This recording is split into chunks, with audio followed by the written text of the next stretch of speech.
told them, every time you celebrate your birthday, don't celebrate how old you are. You are celebrating what is left.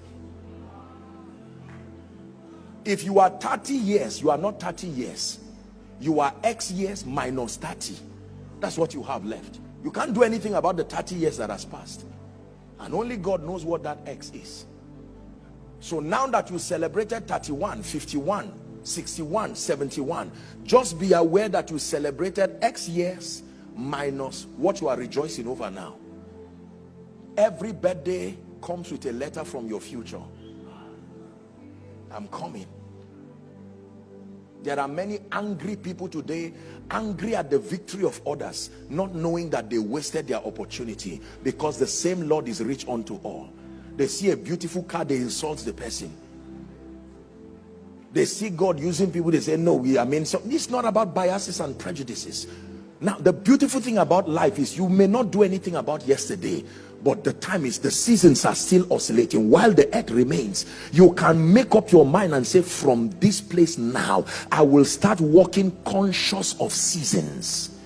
With that consciousness, every time I see the day bright and beautiful, I know that it's an opportunity to build capacity. Let me give you number 2. Is God helping someone? Give everybody you love this message. Give them as a birthday gift. Wrap it on an MP3 and add it with the cake. And say, while I'm celebrating you, would you mind having this? Transfer it and tell the person, God taught me something about seasons. While you are rejoicing, there is another side to life. You must build capacity. Build capacity. When Satan struck at Jesus, he said, it is written. He didn't learn that it is written on that day. He learned it from age 12. For 18 years, he was building capacity. 18 years. 18 years. Hallelujah.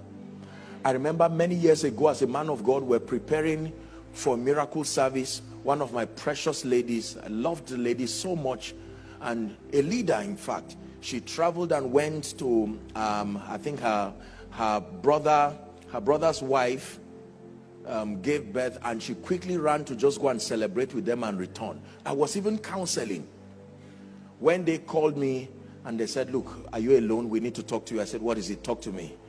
And they said, this lady just had an accident, and of course they are still trying to play around with the family to do a soft landing, but the truth is that she's dead. She's gone. You are preparing for a miracle service as a man of God, and now when that came, I said, what happened? I went for a retreat immediately. I said, Lord, what happened that my eyes did not see this? Did I sin against you? Have I backslidden? What happened that under my watch this kind of thing will happen? I remember going to pray, and I cried, I prayed, I said, God, what is this? Why would this lady just go like that?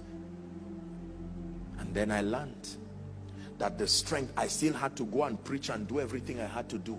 How many preachers have had to preach, and while they were on stage, someone just sent a text, your father just died, your mother just died, but because there was capacity, they would not punish God's people because of their personal pain. They will square up. Do you know the kind, let me use a man of God as a bias. Do you know the kind of news that the average man of God hears? Your mental health will go down if you don't have spiritual capacity. The issues you will manage will create a bias that will cause you to hurt others because of the kinds of things you would have heard. You need strength, capacity. By the time they tell you 10 people have died and you are the ones in one day, everybody is contacting you.